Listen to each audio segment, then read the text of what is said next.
기도하도록 하겠습니다. 하나님 아버지 감사합니다. 오늘도 우리가 살 길은 주님을 믿는 것입니다. 오늘도 우리가 예수님을 믿고 오늘도 회복되어지는 구원의 영광이 임하는 귀한 시간 되게 하여 주시옵소서. 예수님의 이름으로 기도하옵나이다. 아멘. 우리 주 하나님 아버지와 주 예수 그리스도로부터 오는 은혜와 평강이 오늘 이 아침 여러분 모두에게 함께 하시기를 간절히 바랍니다. 오늘 말씀의 제목은 주 예수를 믿으라입니다. 우리 어제 오늘까지 사도행전 수련회를 하고 있기 때문에 오늘은 사도행전 말씀으로 같이 은혜를 나누고자 합니다. 이러한 글이 있어요.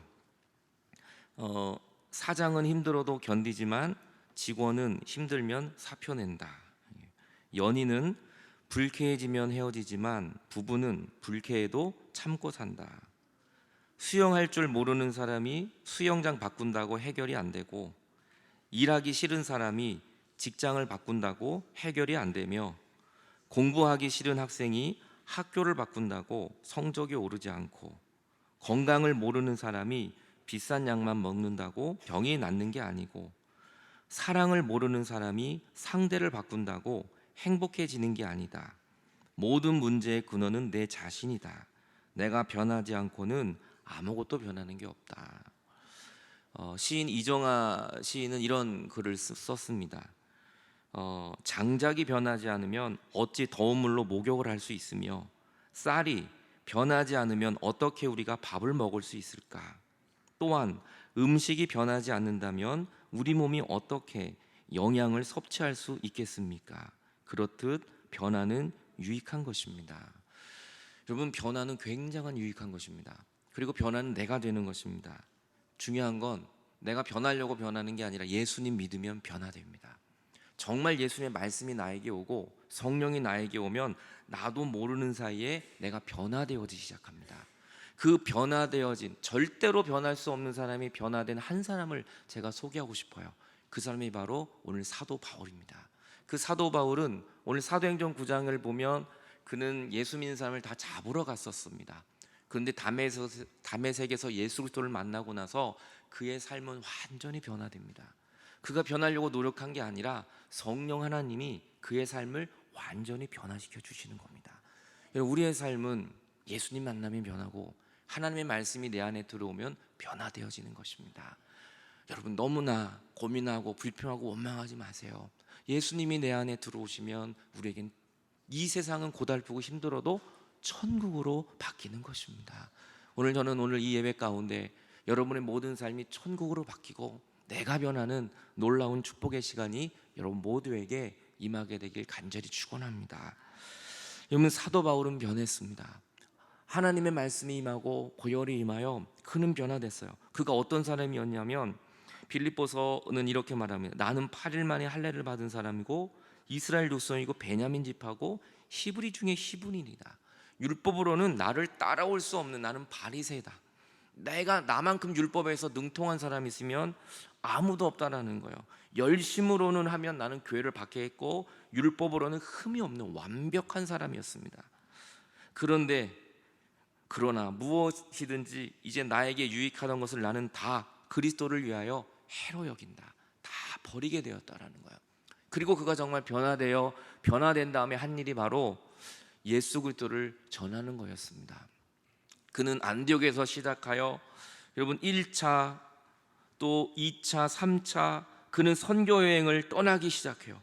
그는 하나님을 향하여 이 터키와 지금의 유럽에까지, 나중에는 이 로마에까지 가서 그는 순교하게 되지만 그는 예수님을 만난 이후로는 복음을 전하는 사람으로 변화됩니다. 예수님 믿기 전에는 복음 전하는 사람을 죽이고 핍박했던 사람이 예수님을 만나고 나서는 완전히 변화되는 인생을 살게 됩니다. 오늘 사도행전 16장의 본문은 그가 2차 전도 여행 때 바로 이 빌립보라는 곳에서 있었던 일입니다. 이 일을 제가 좀 여러분에게 같이 은혜를 나누고자 합니다. 오늘 사도행전 16장 16절을 보면 우리가 기도하는 곳에 가다가 점치는 귀신 들린 종 하나를 만나요. 점쟁이입니다. 그러니까 점을 봐주는, 돈을 받고 점 봐주는 사람을 만납니다. 근데 이 점쟁이 위에 또 주인이 있었어요. 그러니까 이 점쟁이가 돈을 받고 또 주인에게 주고 하는 그런 관계가 있었던 거죠. 그래서 그 주인에게 큰 유익을 주고 있는데 바울과 우리를 따라와 그 점쟁이 안에 있는 귀신이 소리를 지르는 거예요. 이 사람들은 지극히 높은 하나님의 종으로서 구원의 길을 너에게 전하는 자다. 그러면서 정확해 본 거죠. 그것을 계속 따라다니면서 이야기를 합니다. 이같이 여러 날을 그렇게 말을 하니까 바울이 좀 힘들었어요. 좀 너무 듣기가 힘들었어요. 그래서 돌이켜서 그 귀신에게 이렇게 말합니다. 예수 그리스도의 이름으로 내가 너에게 명하노니 그에게서 나와라 라고 얘기했어요. 그러니까 점쟁이의 모든 점을 알려주는 귀신이 있는데 그 귀신이 나오게 된 거예요. 그러니까 사도 바울이 예수 그리스도의 이름으로 외쳤을 때 귀신이 나오게 됩니다. 그럼 여러분 어떻게 됩니까? 기뻐해야 되는 거 아니에요? 기쁘고 감사해야 되는 거 아닙니까? 그런 이상한 일이 벌어져요. 19절에 그 여종의 주인들이 자기 수익의 소망에 끊어졌어요. 이제 점쟁이 안에 있는 귀신이 없으니까 점을 봐줄 수 있는 사람이 없는 거예요. 그러다 보니까 사람들이 안 가고 점을 못 봐주니까 당연히 그 주인이 수익이 끊어진 겁니다. 그랬더니 바울과 실라를 붙잡아 장터 관리에게로 끌어갑니다. 그리고 상관들 앞에 세우고 이렇게 거짓을 이야기해요. 이 사람들이 유대인인데 우리 성을 요란하게 해서 로마 사람인 우리가 받지도 못하고 행하지도 못할 풍속을 전하고 있다. 무리가 일제히 일어나 고발하니 상관이 바울과 실라의 옷을 찢고 벗기고 매로 칩니다. 아니 귀신 쫓아줬는데 여러분 감사하다는 인사를 받아야 되지 않아요? 그런데 돌아오는 건 매질이고 옷을 벗기고 수치를 당합니다. 거기서 끝나지 않아요. 그들은 많이 친 후에 더 많이 쳤어요. 그리고 질질 끌어다가 옥에 가두고 간수에게 든든히 지키라고 막 옥에 그 빌립보 감옥에 오늘 갇히게 되는 거죠. 24절 그가 이러한 명령을 받아 그들을 깊은 옥에 가두면 아주 깊은 옥에 가두고 또 발을 착고에 든든히 채웁니다. 못 도망가게. 그런데 아무 소망이 없고 정말 억울한 일을 당한 바울과 실라가 발도 착고에 채우고 그 지하 이 감옥에 있는 그들은 원망과 불평을 하는 것이 아니라 바울과 실라가 한 일이 뭐냐면 기도하고 하나님을 찬양하기 시작합니다. 그 깊은 감옥에서 예수님의 복음으로 예수의 이름으로 귀신을 쫓아줬는데 돌아온 건 매질이고 감옥 가는 거였어요. 그런데 바울과 실라는 하나님을 원망하는 게 아니라 에이 그냥 돌아가자. 예수님 전했더니 별거 없네. 복음 전했더니 뭐 이게 뭐 하는 거야. 그냥 내가 배운 게 얼마나 많은데 내가 하면 뭐 돈을 못 벌겠어? 에이 그냥 집어치고 가자. 이게 아니라 그 감옥 안에서 그들은 시험이 들고 넘어진 게 아니라 하나님을 찬양하고 기도하기 시작합니다. 이 찬양과 기도 소리가 여러분 매를 맞고 지치면 얼마나 피곤하겠어요. 그러면 조그맣게 내도 되는데 그들이 소리가 얼마나 컸던지 거기 있는 죄수들이 다 들을 정도로 아주 힘있게 아주 최선을 다하여 그들은 하나님을 찬양하고 있었습니다. 그 소리가 자기들만 들린 게 아니라 거기에 있는 모든 죄수들이 들릴 만큼 확신이 있고 승리의 기도와 찬양을 하고 있었던 겁니다. 그런데 그때 갑자기 지진이 일어나기 시작하고 옥토가 다 움직이고 잠겼던 문들이 열리고 거기 있던 모든 사람들의 매인 것이 다 벗어졌습니다. 바울과 실라만 벗겨진 게 아니라 옥 안에 있었던 모든 사람들을 묶고 있던 옥문이 열리고 착고가 열려지고 그들은 이제 자유함을 얻게 된 것이죠. 간수가 자다가 깨었습니다. 뭐 시끄러우니까 깨었더니 옥문이 열리고 죄수들은 다 도망가기 시작합니다. 그걸 보면서 이 간수장이는 이 자기가 지키지 못한 책임 때문에 스스로 자결하려고 칼을 뺍니다. 왜 그랬을까요? 아마 심한 고문으로 죽을 걸 본인은 알았던 거죠. 어차피 죽을 건데 그냥 내가 간단하게 죽자. 그리고 칼을 빼서 자기를 스스로 자신을 자결하려고 칼을 빼었습니다. 근데 이것을 바울이 본 거예요. 저 멀리서 보니까 간수장이가 죽으려고 하는 거예요. 칼을 빼고 자기가 죽으려고 하는 모습을 바울이 본 겁니다. 그거를 보고 바울이 크게 소리를 질러요. 뭐라고 말하냐면 너의 몸을 상하지 말아라. 우리가 다 여기 있다. 도망가지 않는다. 나도 도망가지 않아. 너의 몸을 상하지 마. 잠깐 스톱 멈춰. 넌 죽으면 안 돼. 네가 얼마나 귀한 존재인 줄 알아? 네가 여기서 죽으면 어떡해? 너의 자식은 어떡하고? 네 아내는 어떡하고? 너의 부모님은 어떡하고? 네 부모님이 너를 얼마나 사랑하면서 지금까지 키웠는데 네가 이것 때문에 죽어서는 안 되지. 그러면서 소리를 지르면서 멈추라고 이야기합니다. 너의 몸을 상하지 말라고, 우리가 여기 그대로 있고 나는 도망가지 않는다고 이야기합니다. 그때 간수가 등불을 달라고 하며 뛰어들어가 무서워 떨며 바울과 실라 앞에 엎드립니다. 여러분 저 같으면 어떻게 했을까요? 나를 그렇게 매질을 하고 나를 이렇게 힘들게 하고 다 묶어놓은 간수장이 너 나 죽든지 말든지 아니야, 뭐 상관이야, 나만 도망가면 되지, 거기 있는 예수 믿는 사람 데리고 나 다 도망가면 되지, 그 한 사람 죽든지 말든지, 너는 네 죄 때문에 죽는 거지. 충분히 그럴 수 있어요. 그래도 사도 바울은 난 못 봤다고 할 수도 있었고요, 그거를 죽었다 하더라도 사도 바울의 잘못은 아니에요. 자기는 잘못 없다고 말할 수 있어요, 충분히.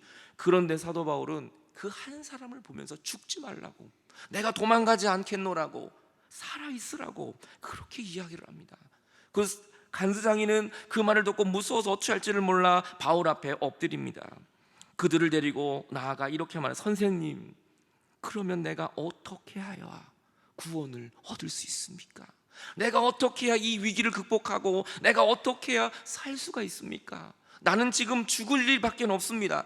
나의 책임을 묻고 나는 죽을 수밖에 없는데 내가 여기서 살 길은 무엇입니까? 라고 묻습니다. 이때 사도 바울이 뭐라고 말했을까요? 너 심할서를 잘 쓰고 너 고관한테 잘 보이고 너 돈도 좀 갖다 주고 이런 말 하지 않습니다.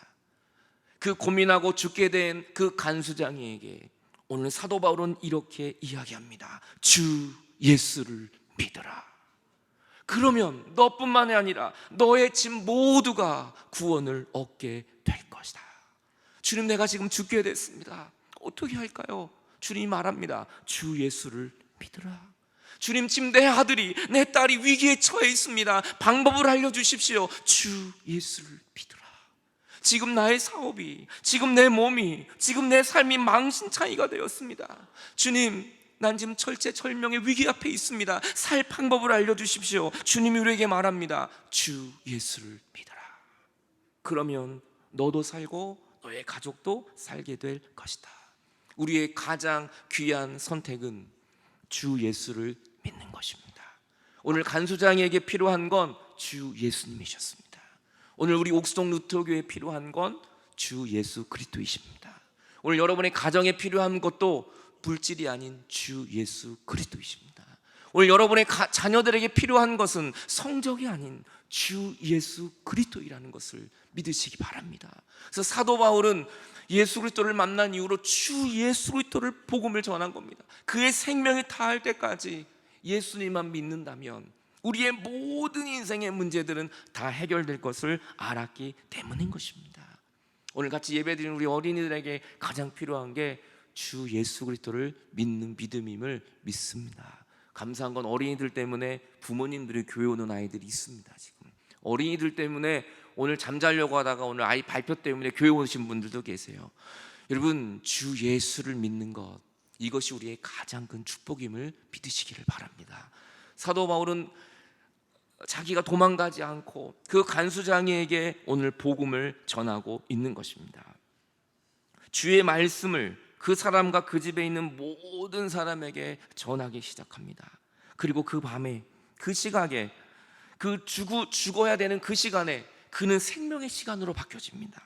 그 간수장이가 그들을 데려다가 그 맞은편 자리에 씻겨주고 자기와 온 가족을 다 데려다가 세례를 받습니다. 우리에게 세례를 주십시오. 내가 그 예수님을 믿으면, 살기만 한다면 내가 예수님을 믿겠습니다. 그리고 그들을 데리고 자비집에 올라가 음식을 차려주고 그와 온 집안이 하나님을 믿음으로 크게 기뻐하니라. 죽을 근심했던 간수장에게 큰 기쁨으로 변화되어진 것입니다. 여러분, 우리의 삶에도 죽고 싶고 힘들고 사는 게 고달픈 순간이 왜 없겠어요? 그때 우리의 그 힘듦과 어려움을 기쁨으로 바꾸는 건, 여러분, 착각하지 마십시오. 돈이 아닙니다. 내 능력이 아닙니다. 저 사람이 아닙니다. 주 예수 그리스도를 믿을 때 우리의 근심과 고난은 기쁨으로 바뀌어지게 될 것입니다. 예수님이 여기 계십니다. 근데 왜 근심하세요? 예수님을 믿는다면서 우리는 왜 자꾸 죽을 생각을 하세요? 예수님을 믿고 있다면서 우리는 왜 자꾸 고난의 그 죽음의 어두움을 바라보십니까? 사도 바울은 감옥 안에서도 찬양했어요. 감옥 안에서도 기뻐했어요. 감옥 안에서도 그는 전도했어요. 여러분, 우리의 가장 큰 사명은 복음을 전하는 것입니다. 오늘 우리의 가장 큰 능력은 예수 그리스도를 믿는 것입니다. 오늘 사도 바울을 통하여 그 간수장에는 치유가 일어났습니다. 회복이 일어났습니다. 변화가 일어났습니다. 가정에 복음을 전하는 놀라운 사역이 일어나게 됐습니다. 여러분, 오늘도 우리를 치유하고 변화시켜서 회복하셔서 사역하시는 분은 예수 그리스도이십니다. 오늘 예수의 이름이 여러분을 치유하고 회복하고 변화시킬 것입니다. 예수의 이름이면 충분합니다. 예수님의 이름이면 충분한데 왜 우리가 자꾸 없다고 그래요? 왜 원망해요? 왜 부족하다고 말해요? 여호와가 나의 목자시니 내겐 부족함이 없노다. 여러분, 예수님보다 더 예수님 부족하니까 우리는 다른 거 붙드는 거예요. 여러분, 예수님 외에 더 귀한 것은 없습니다. 그걸 발견한 사도 바울은 자기의 삶을 다하여 복음을 전하러 나가는 것입니다. 지금도 로마에 이 트레폰타나, 이 라틴어입니다. 세계의 분수라는 뜻이에요. 이 세계의 분수 교회가 있습니다. 이 세계 분수 교회는 사도 바울이 로마에 가서 순교하게 돼요. 단두대로 참수형을 당합니다. 그때 사도 바울의 머리가 3번을 튀어요. 3번을 튀는데 튈 때마다 거기서 샘물이 쏟아났다는 거예요. 그 첫 번째 샘물은 좀 뜨거운 물, 두 번째는 좀 미지근한 물, 세 번째는 찬물, 뭐 이런 전설도 있습니다. 하지만 그 3번을 머리가 튈 때마다 거기서 샘물이 솟아난 것을 기념하기 위해서 이 트레폰테나 교회가 세워지게 됩니다. 그리고 사도 바울이 마지막 잡혔던 그 감옥입니다. 이 지하 감옥, 정말 아무것도 없는 이 감옥. 근데 이 감옥에서, 물론 전설입니다만, 사도 바울이 있었던 감옥에서 이 벽에서 샘물이 나왔다는 거예요. 그래서 그 샘물을 가지고 거기 있던 죄수들에게 세례를 베풀었다라는 그런 전설도 있습니다. 여러분, 우리가 감옥에 있던 어디에 있던지 주님은 우리와 함께 하십니다. 오늘 그렇게 많이 배우고 똑똑했던 사도 바울의 마지막 있었던 곳은 감옥이었습니다. 그리고 단두대였습니다. 그가 왜 그곳에 있었을까요? 그곳에 있으면서 그는 왜 이렇게 기뻐했을까요? 사도 바울은 이렇게 고백합니다. 내가 모든 것을 해로 여김은 내가 주 예수 그리스도를 아는 지식이 가장 고상하기 때문이고, 그가 나를 위하여 모든 것을 잃어버리고 배설물로 내가 여긴 것은 나는 그리스도를 얻었기 때문이라고. 그리스도를 얻은 사람은 항상 기뻐합니다. 무엇은 어떤 어려움이 있어도 그는 항상 감사하는 것입니다. 그는 말합니다. 표대를 향하여 그리스도 예수 안에서 하나님이 위해 부르신 그 상을 위해 난 달려간다. 이제는 이 땅에 썩어지는 것이 아니라 하나님의 그 부르심의 상이 나에게 있기 때문이라고. 하나님 나라를 전파하며 주 예수 그리스도에 관한 모든 것을 담대하게 거침없이 가르치더라. 이것이 사도행전 28장 31절 마지막 절로 끝납니다. 사도 바울은 마지막 순교하기까지 그는 하나님의 이름을 거침없이 가르쳤습니다. 그리고 그는 순교했습니다. 이제 이 사도 바울이 전파했던 복음을 우리가 이어받아서 사도행전 28장으로 끝나는 게 아니라 29장이 이어지는 것은 바로 저와 여러분들이 사도행전의 역사를 이어가야 합니다. 예수 그리스도 가장 기뻐하시는 것은 복음 전파입니다.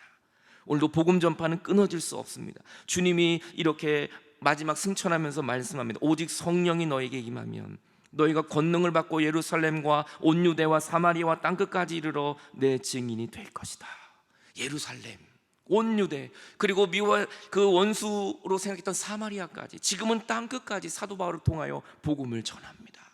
여러분, 오늘도 예루살렘, 온 유대, 사마리아 땅끝까지 오늘 주님은 모르는 그 영혼들에게 복음을 전하는 여러분들이 되시기 바랍니다. 그것이 주님이 가장 기뻐하는 일이요, 그것이 교회의 본질입니다. 예루살렘, 우리의 가정입니다. 온 유대, 여러분의 동네 사람들, 사마리아, 오늘 내가 적대시하는 사람들, 땅끝까지 이르러. 오늘 우리는 베트남을 또 가게 됩니다. 얼마나 감사한지 몰라요. 여러분, 베트남이든 대한민국이든 옥수동이든 모두가 다 주님이 필요합니다. 오늘 우리에게 생명 주신 이유, 복음 전하라는 것입니다. 오늘 나를 이곳에 불러주신 거, 복음 전하라는 것입니다. 우리에게 가장 필요한 거, 주 예수를 믿어라. 주 예수를 믿는다면 변화가 일어날 거예요. 주 예수님을 믿는다면 죽어가는 영혼이 살아나는 기적이 일어나게 될 줄로 믿습니다.